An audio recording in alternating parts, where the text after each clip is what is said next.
Okay, so I just made a ham, and I poured off this broth from the ham because I was making a glaze. Now this is the broth from the ham. Excuse my washing machine, guys. I'm washing my mats and my dish rags and stuff.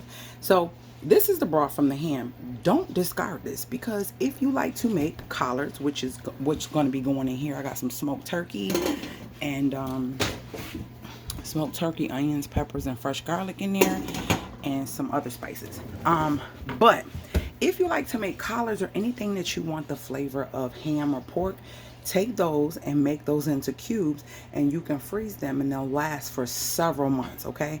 And then you can just take them out to flavor whatever. It might be green beans, it could be collards, it could be cabbage or whatever. Instead of using regular broth, you can use that broth to give it that seasoning if you don't have the meat or if you don't want the actual meat. So this is just a cooking with CPR kitchen hack / how to save your coin, and how you can reuse and repurpose things in your kitchen, because we buy broth.